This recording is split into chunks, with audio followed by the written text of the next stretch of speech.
Olá, muito boa noite para você. Está começando o programa Jogo Aberto pela TV Tarobá de Londrina para toda a região metropolitana e também ao vivo no Facebook da TV Tarobá Londrina. Você que curtiu a nossa página já recebeu aí a notificação. Estamos falando ao vivo agora para você, onde quer que você esteja, desde que tenha curtido a página da TV Tarobá. E o programa de hoje, diferenciado, especial neste que é o programa mais tradicional de entrevistas do Paraná, na televisão paranaense. Nós estamos recebendo hoje aqui em Londrina o candidato a presidente da República, Ciro Gomes, do PDT. Ciro, muito boa noite. Boa noite, Fernando. Prazer muito em te receber aqui. Tenha a bondade de sentar. Ciro, campanha curta, campanha dinâmica e uma novidade que surgiu.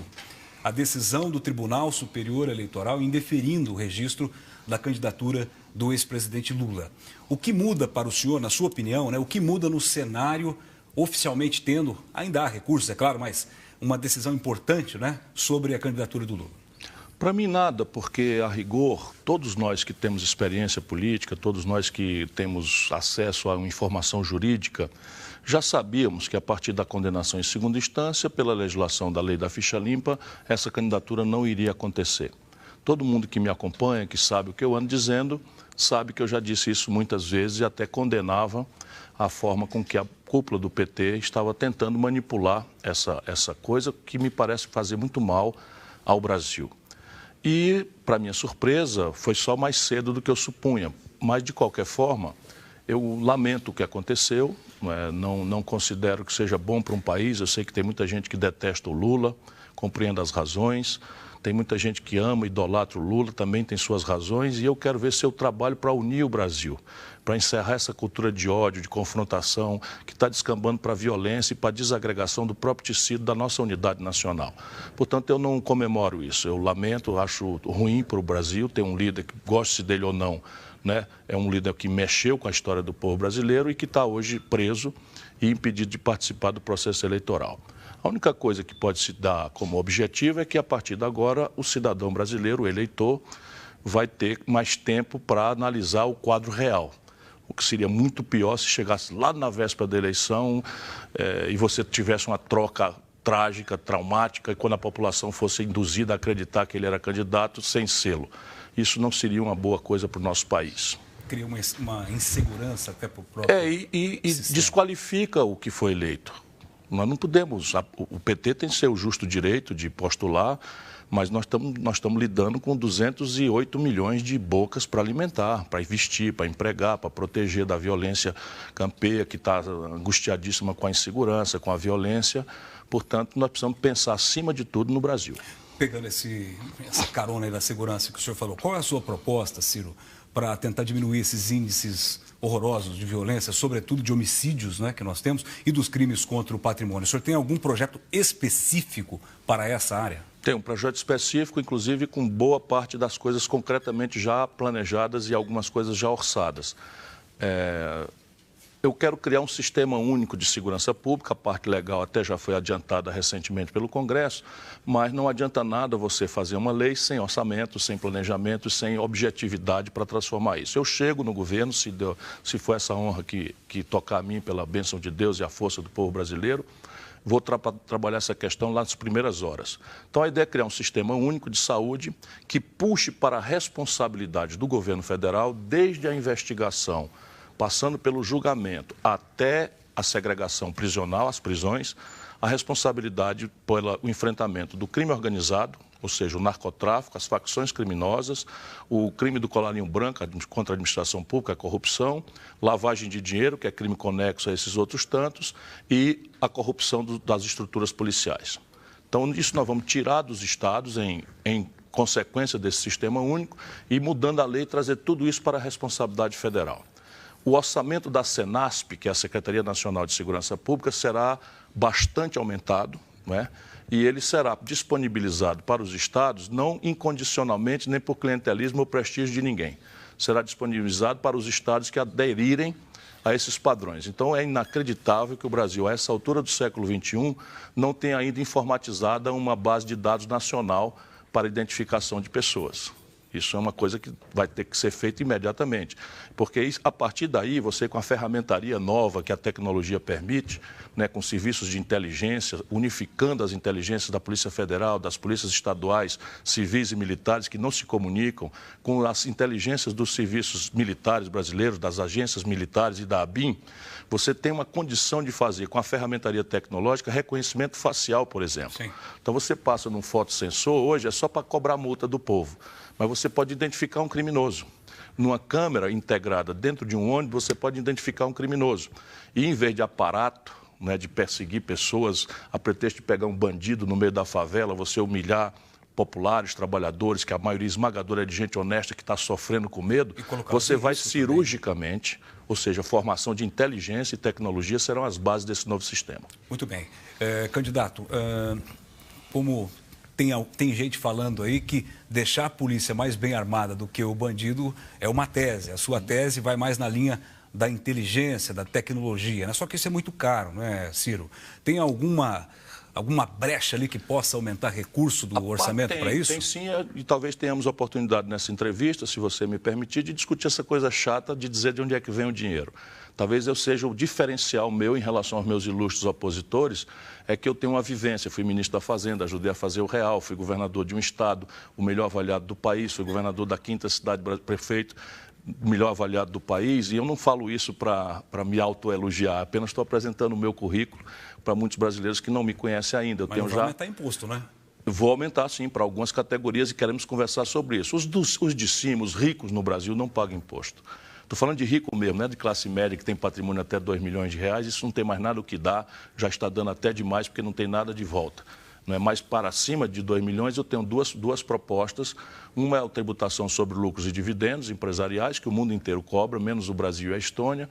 E outra é uma tributação mais progressiva, acima de R$2 milhões, para as heranças grandes. O Brasil cobra 4%, enquanto os americanos, que são um país capitalista, cobram 29%. Só para você ter uma ideia. E eu quero passar um pente fino nas dispensas de imposto também que se deram de forma clientelista, fisiológica e muitas vezes corrupta. Não é? Dispensamos no Brasil hoje 354 bilhões de reais de impostos dos ricos, enquanto um diarista, um servente de pedreiro, quando usa o celular ou liga a energia em casa, a luz ou a televisão, paga 40% sem nem saber porque está embutido no preço das coisas. Quem compra 1 quilo de feijão paga 7%, 8%, 10%.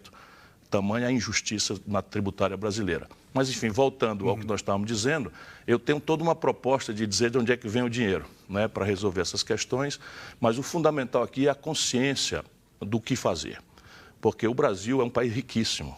Nós somos politicamente trágicos nesse momento, mas eu que conheço o milagre que a política já produziu no Brasil, tenho muita confiança de que se a gente acabar com esse ódio, não é, miúdo, que quer dividir o Brasil entre coxinhas e mortadela, porque é muito conveniente.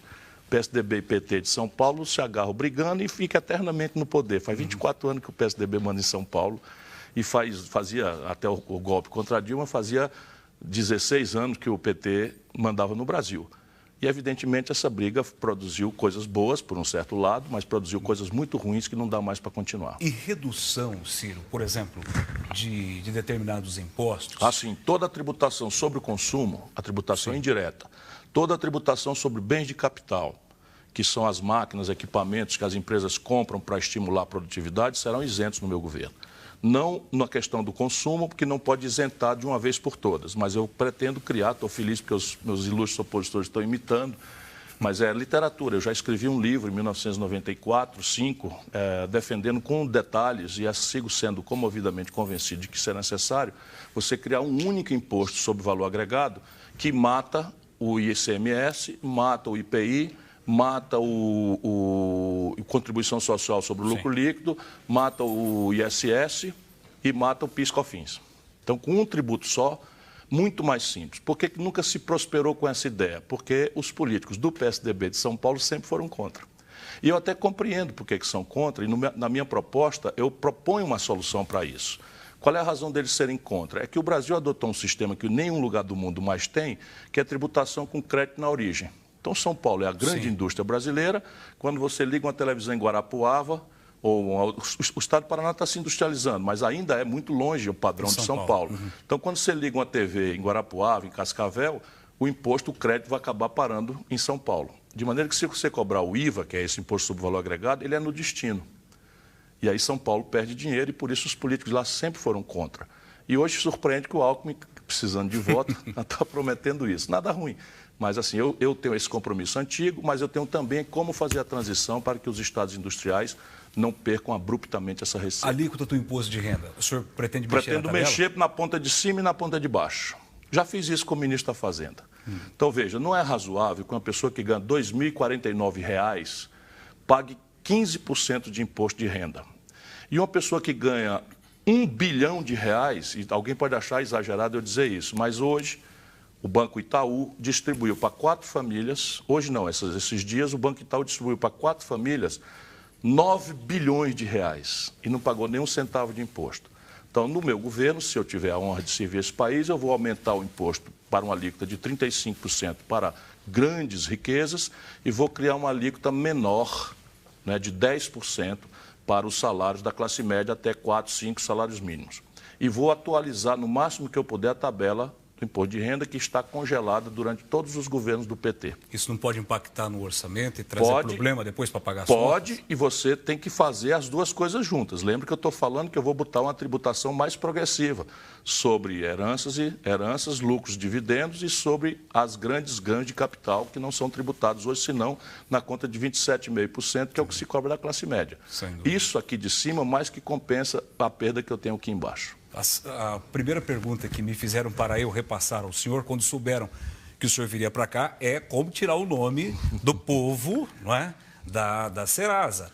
E aí as pessoas perguntam, Fernando, mas pergunte para ele de onde vai vir essa condição, sob o ponto de vista jurídico, sob o ponto de vista legal, sob o ponto de vista financeiro, quem é que vai bancar isso? Porque se alguém vai tirar, quer dizer, vai criar uma nova dívida, refinanciar, qual que é exatamente essa proposta? Como que se chama esse projeto? Chama Nome Limpo. Nome Limpo. Projeto, qual é a câmera que eu falo? Pode falar aqui. Maleducadamente, olhando para as pessoas, né, você me testemunhando. Escuta aqui, meu irmão, minha irmã brasileiros. O Brasil, nos últimos 3 governos, dispensou 354 bilhões de reais, com B de bola, dos ricos, num negócio chamado Refis, que é refinanciamento das dívidas tributárias e previdenciárias do empresário e do rico com o fisco, que beneficia 5 de cada 100 empresários. 95 pagam em dia, direitinho e tal, e aqueles que não pagam, 5 em cada 100 têm esse prêmio. Aí não pagam de novo o refis, aí fazem outro. São 354 bilhões de reais em 3 governos. O que eu estou propondo é muito menos do que isso e não dispensa um centavo, nem entra um cruzeiro, R$1, nem uma pataca, falando qualquer moeda, do Tesouro. E isso não é uma coisa que eu estou propondo isolado, porque eu sou bonzinho. Eu estou estudando como reativar a economia brasileira. O principal motor de uma economia moderna é o consumo das famílias. Porque se as famílias têm capacidade de consumir, o comércio vende. Se o comércio vende, a indústria produz. Se a indústria produz e o comércio vende, os empregos aparecem e o governo arrecada mais imposto e aí a roda da economia gira. E se a roda da economia gira, tudo melhora e os empregos aparecem. Portanto, eu quero só esclarecer que isso é uma proposta que está dentro desse ambiente. E aí, como é que a gente faz? Eu, estudando, descobri que tem hoje 63 milhões de brasileiros nessa condição, com nome sujo no SPC. Se fosse 1 milhão, era problema do olho maior do que a barriga, o cara deu passo maior do que a perna, quis consumir o que não podia, e não era problema do governo. Mas 63 milhões, Fernando, é um problema macroeconômico. E as pessoas não estão assim porque são más pagadores. O brasileiro, por regra, é muito honesto. Eu faço microcrédito há muitos anos, fui governador, fui ministro da Fazenda. A inadimplência do pobre não passa de 1,5%. 1,5%. Porque é só o que o pobre tem é o nome dele. Quando um cidadão está com o nome do SPC, ele preenche uma ficha de emprego. Quando ele rivaliza com outro e tem 13 milhões de desempregados, se ele tiver com o nome sujo no SPC, ele não tem emprego. Se a filha quebrou o sapatinho, precisa comprar um sapato para a escola, o trabalhador brasileiro e a mãe de família estão humilhados porque não tem crédito para comprar um sapato. E aí o que acontece? Eu descobri esse valor e fui ver no Serasa qual era o valor médio dessa dívida. Preste bem atenção para você ver como é muito mais simples do que a turma de cima, que tudo que é para pobre no Brasil causa celeuma. Fui descobrir, sabe quanto é a média da dívida, Fernando? R$ 4.200 por pessoa. Quando você vai olhar essa dívida, o camarada tirou R$ 500, está devendo R$ 2.000. Por quê? É multa, juro, taxa de permanência, etc, etc. comprou um forno de micro-ondas por 300, está devendo 1.500. Sim. Tomou um dinheiro emprestado no coisa, ou no crédito, como é que chama? No consignado, até que não tem mais. Enfim, tudo isso é assim. E aí o que é que acontece? Eu fui ver no Serasa, fui visitar o Serasa. Eles estão fazendo feirões. Você que tiver dúvida ainda, veja na internet. Já aconteceu isso. No feirão do Serasa, eles dão 80% de desconto. O cidadão avulso, sozinho. Querem dinheiro bom, desprotegido. Claro, o que ele está vendo? Ele está perdido aquela montanha de dinheiro, não é um dinheiro de verdade, porque é tudo multa, juro e abuso. Aí ele reduz e o camarada paga só 20%. Onde é que está morrendo? Veio a crise devastadora, o desemprego explodiu, a informalidade explodiu e o cidadão não tem o dinheiro para pagar à vista, volta para casa com a mesma decepção. Então eu digo, eu vou resolver esse problema. O governo entra, faz um leilão. Como é o leilão? Quem me der o maior desconto, isso é o governo, com a força que o governo tem. E se lembre que esse é banco, crediarista. Sim. Então, esse povo tem que respeitar o governo, tanto mais se for eu. Né? Então, eu vou fazer um leilão. Isso é o detalhe. Eu digo, quem me der o desconto maior, vem primeiro. Pega o Banco do Brasil e a Caixa Econômica e financio o saldo. Então, se eu pegasse, se fosse só o leilão do Serasa e eu consigo mais, porque o governo consegue muito mais, tem ferramenta para isso, sem precisar gastar um centavo, mas vamos supor que eu consiga só o desconto do Serasa. A dívida cai para R$ 1.200, Fernando. Aí eu pego e pico essa dívida em até 36 meses. E aí o cidadão fica com a prestação já pagando juro para o Banco do Brasil e para a Caixa Econômica, que vão ganhar dinheiro, a prestação fica em R$ 40. Eu vou tirar o nome da família brasileira do SPC, mesmo, como eu disse na dúvida lá do Bonner, sem ter tido o direito que você me deu, e eu agradeço, de explicar corretamente para o povo. Então eu vou pedir para o senhor aqui um intervalinho rápido e depois vamos ver qual é a proposta do Ciro Gomes para reduzir o desemprego no Brasil. Daqui a pouco, aqui no Jogo Aberto, entrevista do candidato a presidente Ciro Gomes do PDT. Já voltamos.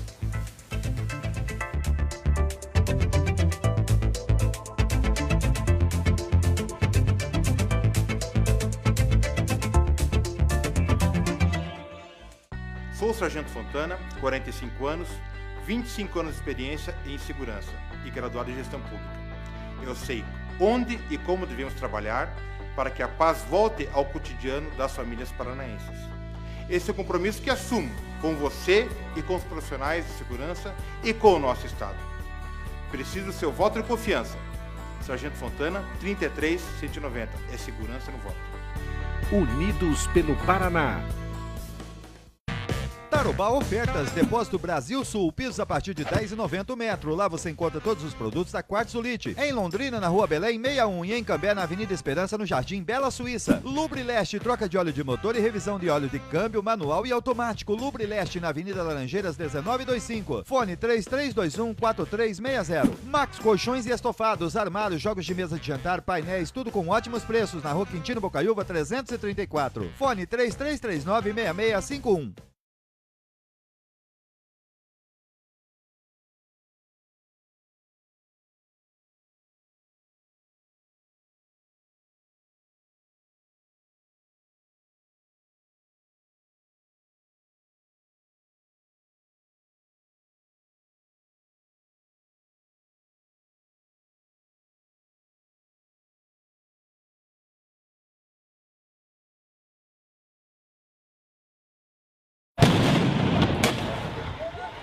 Palácio Iguaçu.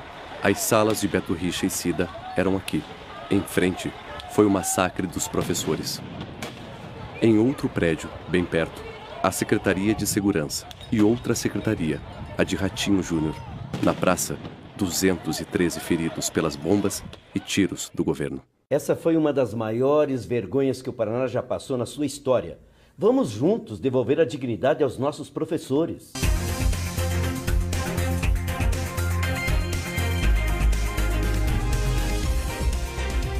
O programa Jogo Aberto está de volta pela TV Tarobá de Londrina, toda a região metropolitana acompanhando o nosso programa hoje, já que estamos entrevistando o candidato a presidente Ciro Gomes, que está passando pelo sul do país, Paraná, Santa Catarina, e hoje está nos dando a oportunidade de conversar com ele aqui na TV Tarobá. Ciro, desemprego, a gente anda aqui em Londrina, o número de lojas fechadas estabelecimentos que eram lojas, que eram estabelecimentos comerciais fechados, uma coisa impressionante. Londrina, mais de 1.300 saldo negativo de emprego de janeiro a julho, uma coisa impressionante, nós nunca tínhamos visto isso aqui. E todos os candidatos estão falando que podem resolver ou podem melhorar, pelo menos, o problema do desemprego. Qual é o teu diagnóstico, tua leitura e como gerar empregos no Brasil com essa onda difícil que está de abrir empresas no país? 7 anos atrás, 6 anos atrás, o Brasil tinha uma taxa de desemprego 1/3 da que temos hoje. Portanto, não é culpa do céu, nem é culpa do chão, e é culpa dos homens.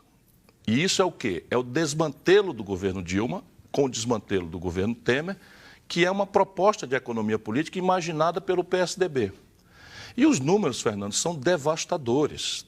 Quando você fala de Londrina, deixa eu dizer a vocês, para vocês não pensarem que tem algum defeito aqui. O Brasil fechou 220 mil lojas nos últimos 3 anos. O Brasil fechou 13 mil indústrias nos últimos 3 anos. Absolutamente, não tem precedente na história do capitalismo mundial o que estes loucos, para falar uma palavra bem delicada, porque a minha vontade era falar canalhas, estão fazendo com o nosso povo. E aí como é que a gente resolve isso? Entendendo as razões da crise. Você já me deu a oportunidade, mas para ativar emprego significa ativar a economia, e a economia tem que crescer acima de 2 números. A quantidade de jovens que chegam ao mercado de trabalho, que dá aí uma razão de uns 1.700.000 a 2 milhões por ano, e os ganhos de produtividade, que meio estão parados, mas a gente sabe o que é ganho de produtividade, não precisa ser economista. Todo dia nós estamos trocando gente por máquina, na agricultura, na pecuária, na indústria, no serviço. Então, se você não crescer, e a conta aqui, que é o objeto do meu plano de governo, é alcançar um crescimento de 5 pontos. Com 5 pontos, você fala em emprego acima e atacando o estoque, resolvendo o problema da chegada do novo e atacando uma parte do estoque. 4 motores. O primeiro, já comentamos, o consumo das famílias. É preciso limpar o nome das pessoas, restaurar o crédito, fazer uma educação financeira para ninguém voltar de forma imprudente e tal, está tudo pensado. O segundo é o investimento empresarial. Também está estrangulado. 2 trilhões é a dívida. Com essa política louca de juros, a dívida consolidada do setor privado empresarial brasileiro é a maior da história, 2 trilhões de reais. E a inadimplência já se aproxima de 500, 400 a 600 bilhões de reais. Eu duvido aqui do número, porque nunca é oficial. Eles escondem isso para poder... Está com segurança, porque os bancos estão anunciando lucros monstruosos, que é tudo na contabilidade. Se eles brincarem, eles vão quebrar. E vão introduzir uma crise financeira, que é tudo que nós não precisamos, uma crise bancária no Brasil. Porque o que adianta você ter um lucro imenso com um cara que, nominalmente, na sua contabilidade, com um cara que não vai pagar? Sim. Terceiro, a equação da finança pública. Agarrado e rasgando tudo no osso, menos o salário dos poderosos, que a gente vê escandalosamente serem aumentados. O Brasil está com o menor investimento da história. Aí, por onde é que eu vou começar? Você tem um imposto sobre, já começamos, um imposto sobre heranças, um tributo sobre lucros e dividendos, um trabalho de lupa de passar o pente fino nas renúncias fiscais, de não pagar imposto, isso dá uns 170 bilhões de reais, vira o jogo do desequilíbrio. Então essa é a grande providência para tomar para o Brasil restaurar a condição de crescer sustentadamente. Enquanto isso, que demora um tempo político, né? Especialmente a qualidade do parlamento que o povo eleger. Lembre, meu irmão, é você que elege. Tudo isso vai ter que passar pelo Congresso. Tudo isso, parte importante, passa pelo Congresso. Então, o que é que eu estou pensando em fazer? Eu mapeei 7.200 obras paradas no Brasil. 40 mil obras do Minha Casa Minha Vida. Obras de saneamento básico, ponte, porto, aeroporto, estrada de ferro, ponte começada e não terminada, 7.200 obras. Essas obras eu posso retomar com certa velocidade, porque se elas estão paradas, elas começaram. Se elas começaram, elas já têm projeto, já foram licitadas, já tem, vamos dizer, licença ambiental, esse aparato todo. Então, o que está atrapalhando aí é outro tipo de coisa. É um inferno de Ministério Público, de Tribunal de Contas, e a pretexto de corrigir mal feito, para a obra, que é o pior dos prejuízos. Sim. Você tem que punir o ladrão, o bandido, mas não pode prejudicar a obra. Aqui eu posso prometer, com muito pé no chão, criar 2 milhões de empregos no primeiro ano. Ciro, como o senhor disse, o senhor foi ministro da Fazenda e sabe que tem uma equação aí, quando você estimula o consumo, naturalmente tirando dívida, você pode dar uma espetada na inflação. O desafio de consumo consciente, como o senhor disse, etc., mas sem perder a meta. E eu perguntaria mais, o senhor já teria uma expectativa, claro que isso é muito dinâmico, não dá para fazer futurologia, mas uma inflação razoável na tua visão de A inflação boa é a que se aproxime de zero. desculpa, eu fui ministro da Fazenda e entreguei uma inflação próxima de zero, com o país crescendo a 5,7%, com desemprego a 4%. Isso no governo Itamar, muitos jovens não tinham nascido. Enfim, eu só voltei à política depois de ter, enfim, resolvido me afastar, virei executivo da iniciativa privada, um super salário, enfim, sou tranquilo, nunca respondi por nenhum mal feito na vida, porque eu vi o país, né, ser destruído e minha vocação é o Brasil. E me apresento hoje, a última eleição que eu disputei foi em 2006, né? Me apresento hoje não como um novo, porque eu tenho já 60 anos, mas com um projeto novo para o Brasil, que eu amadureci muito na academia, na iniciativa privada, andando por aí afora, estive em Harvard, estive em várias universidades do mundo, falando sobre modelo de economia política. Eu estou convencido de que o Brasil pode mudar. É falsa, meu caro Fernando, a ideia de que se a gente descomprimir a atividade econômica, a inflação volta. Por quê? Porque, nesse momento, o Brasil tem 1/3 da capacidade instalada da nossa base produtiva ociosos. Quando é que você apresenta inflação? É quando você tem a indústria totalmente ocupada e você tem mais gente querendo e podendo comprar do que a indústria é capaz de produzir. Aí apresenta-se uma inflação que chama-se hiato de produtos. Sim. Isso está muito longe de acontecer. Só para você ter uma ideia, 1/3 de capacidade instalada é a indústria automobilística, a indústria eletroeletrônica, a indústria de geladeira, de fogão. Portanto, você tem condição de descomprimir isso, fazer a economia se animar, mas, evidentemente, você tem que fazer aquele movimento que eu falei. É preciso restaurar o investimento empresarial para expandir a capacidade. De desconfiança, né? Por isso que eles não vão. Mas isso é papo furado da grande mídia de São Paulo. Papo furado. O empresário não tem nada a ver com subjetividades. Por quê? Porque a institucionalidade mais exótica do mundo é a China. A China tem controle de capital, a China tem taxa de câmbio administrada pelo governo, a China ninguém conhece as contas direito, a China tem um governo de um partido único, comunista, e etc, etc, etc, etc. Tudo na contramão do que eles propõem, que nossos babacas aqui estão fazendo, e é o maior destino mundial de investimento. Por quê? O cara botou dinheiro lá, ganha dinheiro. Sim, o Ciro, isso é que é o motor. Botou para ganhar dinheiro, eles vêm. O nosso tempo está quase terminando. Claro. Eu preciso te fazer uma pergunta importante, que é a questão da infraestrutura e o desenvolvimento, né? O Paraná, aqui em Londrina especificamente, Londrina e Paraná, nós já tivemos em governos passados ministros, deputados, tivemos inúmeros representantes lá, mas os projetos, os grandes projetos de desenvolvimento, de infraestrutura principalmente, ficaram na gaveta ou ficaram parados. O que o senhor pensa e em que prazo o senhor pensa colocar em prática um grande processo de alavancar o desenvolvimento do país, grandes rodovias, ferrovias, portos, etc? Sob certo aspecto, começa no primeiro dia do governo. Não estou alimentando ilusões que seja fácil. Mas para este tipo de assunto, você tem um conjunto de ferramentas, Fernando, de que não depende do cofre público estrito sensu. Por exemplo, tem hoje 150 bilhões de reais ociosos no BNDES, que pode entrar via crédito, que pode entrar via equity, ou seja, participação acionária via BNDES Par. Mas você também tem, se for um bom projeto, concessões, PPPs, desde que o governo assuma a tarefa de desburocratizar, fazer os licenciamentos serem objetivos. E todos os projetos, por exemplo, de transporte público, e Curitiba não tem um metrô, é inacreditável, não é? Custa 300 bilhões de reais. Para um país como o nosso, a gente estabeleceu uma meta de 10 anos, significa 30 bilhões de reais. Com o Banco Mundial, com o CARF, com uma série de ferramentas que você tem.